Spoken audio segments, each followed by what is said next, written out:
Hello dear student. आइए आज हम लोग शुरू करते हैं इंटरमीडिएट इतिहास विषय में किसान जमींदार और राज्य में राज शीर्षक विषय वस्तु को आज हम लोग केंद्रित करते हैं आज के वीडियो में। तो आइए हम लोग सीखते हैं राज। प्रिय छात्र, राज वह होता है जिसके पास निश्चित भूभाग, निश्चित जनसंख्या, एक राजा, कोष, सेना, मित्र और साथ ही साथ संप्रभुता होती है। ये आधुनिक परिभाषा है राज की, किंतु मध्य युगीन में खास तौर पे मुगल काल में जो राज था वह राज और राजा के बीच कोई भेद नहीं था। उस समय का राज राजा के नाम से जाना जाता था या वंश के नाम से जाना जाता था। तो जो मुगल कालीन राज है वह मुगल वंश या मुगल साम्राज्य के नाम से जाना जाता था। जो इस समय का राज था उसमें धर्म प्रधान था। राजा राज में अंतर होता नहीं था। राजा लोग जनता में अपने प्रभाव को जमाने के लिए यह बताते थे कि हम देवताओं के अंश हैं। दैवी ज्योति उत्पत्ति सिद्धांत को मान्यता प्रदान करते हैं। साथ ही साथ जो इस समय का राज था धर्म के साथ न्याय पर भी आधारित था। कुछ ऐसे भी इस समय बादशाह हुए हैं जो न्याय के लिए विख्यात थे, जैसे अकबर और जहांगीर। जहांगीर ने एक न्याय की जंजीर लगवाई थी, जिसे जो है बजा करके घंटे को जंजीर खींचते थे लोग, और उस जंजीर से घंटे की आवाज़ होती थी। बादशाह झरोखे में आकर दर्शन देते थे और न्याय के इच्छुक व्यक्ति को न्याय प्रदान करते थे। अपने प्रभाव को जमाने के लिए इस समय बादशाहों ने बड़ी बड़ी उपाधियां धारण किया। जैसे बाबर ने जहीरुद्दीन मोहम्मद बाबर की उपाधि धारण किया, वहीं उसके पुत्र हुमायूं ने नासरुद्दीन बेग मोहम्मद खान हुमायूं की उपाधि धारण किया। हुमायूं का पुत्र अकबर हुआ तीसरा बादशाह, जो इस वंश का वास्तविक संस्थापक माना जाता है। उसने जलालुद्दीन मोहम्मद अकबर की उपाधि धारण किया। उसके बाद जब बादशाह जहांगीर हुए, जिनका बचपन का नाम सलीम था, उन्होंने नूरुद्दीन मोहम्मद जहांगीर बादशाह गाजी की उपाधि धारण किया। यह पहला शासक है जिसने अपने नाम के आगे धार्मिक प्रवृत्ति को बढ़ावा देने के लिए गाजी की उपाधि धारण किया। केवल उपाधि धारण किया, लेकिन उसके राज्य में धर्मांधता नहीं थी। गाजी उपाधि धारण करने वाला, हालांकि बाबर ने भी धारण किया था। कब? खानुआ और चंदेरी के युद्ध के बाद गाजी की उपाधि धारण किया था, लेकिन अमूमन उसका नाम इतने ही मिलता है। वहीं पर जो है बाद के शासकों में औरंगजेब ने भी गाजी की उपाधि धारण किया। तो जहांगीर के बाद बादशाह हुए हैं शाहजहां, जिन्होंने अबुल मुजफ्फर शहाबुद्दीन मोहम्मद साहिब किरान ए शानी शाहजहां की उपाधि धारण किया। वहीं शाहजहां के पुत्र औरंगजेब हुए जो बादशाह बने, अंतिम महान बादशाहों में से एक हैं। इन्होंने अब्दुल मुजफ्फर मुहियुद्दीन मोहम्मद औरंगजेब बहादुर शाह आलमगीर पादशाह गाजी की उपाधि धारण किया। तो प्रिय छात्र, ये मुगल बादशाह बड़ी बड़ी उपाधियां धारण करके जनता के बीच प्रभाव स्थापित करने के लिए करते थे, ताकि जनता प्रभावित हो। और इनके नामों का विशेष, जैसे गाजी तो बता दिए कि ये धार्मिक धर्मांता का है। ऐसे नाम जैसे हुमायूं है भाग्यशाली, अकबर अर्थ ही महान होता है, ऐसे ही बाबर का अलग अर्थ है, और शाहजहां संसार को जीतने वाला, जहांगीर संसार का विजय करने वाला। ऐसे तमाम जो है उपाधियां हैं जो एक प्रभावशाली स्थापित करने के लिए धारण की गई थी। तो वास्तव में अकबर के समय में ही आईने अकबरी में जैसा वर्णन मिलता है कि अकबर ने स्वयं को दैवी उत्पत्ति के सिद्धांत को मान्यता देकर उसने कहा कि मैं ईश्वर ने मुझे यहाँ पर भेजा है शासन करने के लिए, मैं उसका जो है प्रतिछाया हूँ, ऐसा उन्होंने कहा। जिल्ले इलाही जल्ला जलालहू, ये सब जो है पदबोधन जो है इस बात को इंगित करता है। मुगल कालीन बादशाहों ने ऐसी शासन व्यवस्था को स्थापित किया था जो केंद्रीकृत थी, उसमें बादशाह केंद्र में था, उसके द्वारा ही तीनों शक्तियाँ आधुनिक युग की जो थी वह थी कार्यपालिका, न्यायपालिका, व्यवस्थापिका, तीनों उसी में सन्निहित थी। वह स्वयं ना करके दूसरों के द्वारा कराता था। वह केंद्रीय प्रशासन का सिरमौर था। उसके बाद जो पद नाम है वह वजीर का आता है, वजीर। उसके बाद मीर बख्शी सेना का प्रमुख, सद्र धार्मिक विभाग का अधिकारी, मीर समन शाही कारखाने का अधिकारी, काजी उल कुजात यह जो है धर्म का न्याय का काजी।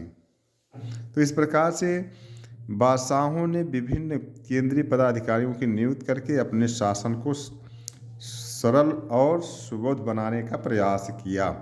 इसी प्रकार भूराजस्व प्रशासन में ऐसी व्यवस्था दिया गया ताकि जनता को कष्ट ना हो, वे आसानी से राजस्व अदायगी करते रहें।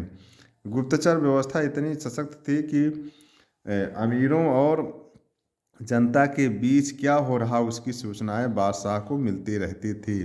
सैन्य व्यवस्था में मनसबदारी व्यवस्था को स्थापित करके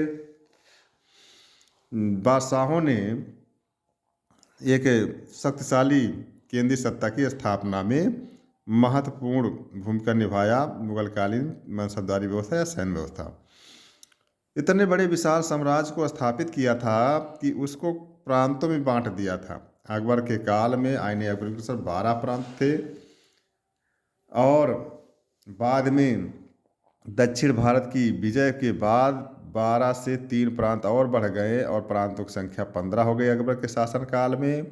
बाद में जहांगीर ने उसमें जो है 2 प्रांत और जीत लिया। शाहजहां के समय बढ़ गया, 15-16 हुआ, एक जो है जहांगीर बढ़ाया 17 हो गया, औरंगजेब ने बढ़ा दिया, कुल मिला के 18 प्रांत हो गए। तो प्रांतों की संख्या निरंतर बढ़ती रही। इसके वजह से प्रांतीय प्रशासन की भी शासन सत्ता को स्थापित करने के लिए, केंद्रीकृत करने के लिए महत्वपूर्ण थी। प्रांतों को परगनों में बांटा गया था, प्रांत ग्राम में बटे हुए थे। तो इस प्रकार से एक कर्मिक प्रशासनिक इकाई मुगल बादशाहों के प्रशासन को प्रभावशाली बनाने का प्रयास किया। तो जो मुगलकालीन राज्य है कुल मिला के कह सकते हैं उसकी प्रवृत्तियाँ क्या थी, केंद्रीकृत प्रशासन और निरंकुश राजतंत्र। जब जब शक्तिशाली बादशाह हुए अपने शासन को निरंकुश बनाया और मजबूत नौकरशाही प्रशासन भी मुगलकालीन केंद्रीकृत बनाने के प्रयास में अपनी महत्वपूर्ण भूमिका निभाया था। राज्य जो है धार्मिक प्रवृत्तियाँ तो थी ही, जैसे इस्लाम धर्म को ज़्यादा महत्व दिया गया, इस्लाम में भी जो है सुन्नी मत को महत्व दिया गया। बाद में अकबर ने इस धार्मिक जो अंधता थी उसको ख़त्म करने के लिए एक इबादत खाना बनवाया था फतेहपुर सीकरी में। बाद में उसमें वाद विवाद के फलस्वरूप उसे बोध हुआ कि धर्म सत्य सभी धर्मों में है और वह प्रभावित हो गया सनातन धर्म हिंदू धर्म से। तो उससे प्रभावित होकर के उसने एक नया धर्म बनाया जिसका नाम हम लोग पढ़े थे पिछले वीडियो में। क्या नाम था? दीन ए इलाही, दीन ए इलाही धर्म। इसके बाद इसी धर्म की प्रेरणा से उसने यह समझा कि राज्य को यदि करना है जहाँ बहुसंख्यक प्रजा गैर मुसलमान है तो उसने जो है सुलह कुल की नीति अपनाया और कर राजस्व में जो मुख्य कर थे, क्या कर थे? जजिया, ज़कात, खराज और खुम्स। उसको जो है जजिया या केवल गैर मुसलमानों से, किससे? गैर मुसलमानों से वसूला जाता था जजिया, अर्थात हिंदुओं और बौद्ध, जैन, पारसिकों से वसूला जाता था। हिंदुओं से मतलब गैर मुसलमानों से, मतलब हिंदुओं से ज़्यादातर वसूला जाता था। ज़कात केवल मुसलमानों से, खराज सभी से, खुम्स लूट का हिस्सा होता था। इस प्रकार से दीन इलाही फिर सभी धर्मों को साथ लेकर चलने की सुलह कुल, सभी लोगों के साथ चलने की, क्योंकि उसके सेना में, उसके प्रशासन में ईरानी, तुरानी, अफ़गानी, राजपूत, मराठा, दाखनी, आम जन भी शामिल थे। तो यह देखकर प्रतीत होता है अकबर के काल का समय कि वह जो है सभी धर्मों को साथ लेकर, सभी कुलों को साथ लेकर प्रशासन करने की मंशा से ऐसी व्यवस्था स्थापित किया था।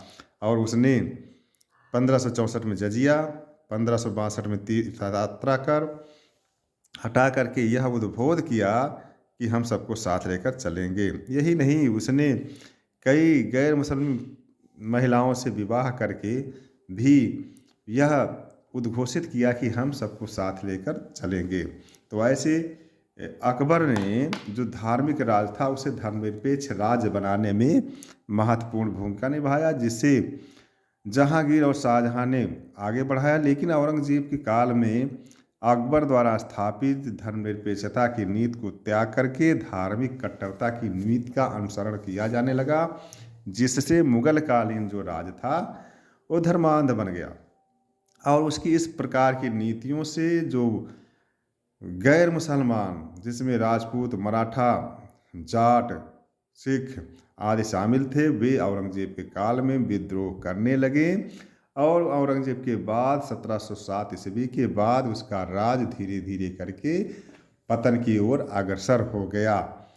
तो इधर वहाँ पर शासन करना जहाँ पे बहुसंख्यक लोग जो है दूसरे धर्म को मानने वाले हैं, वहाँ पे सुलह कुल, दीन इलाही, धर्मनिरपेक्ष नीति को लागू करके ही शासन किया जा सकता है। इस प्रकार से अकबर ने दूरदर्शिता स्थापित करते हुए इस धर्मनिरपेक्षता की नीति, सुलह कुल की नीति, दीन इलाही नीति को लागू किया था। लेकिन उसके बाद में जो है औरंगजेब के खास तौर में शासन में यह विपरीत नीति अपना करके तोड़ दिया गया और मुगल साम्राज्य धीरे धीरे करके पतन हो गया।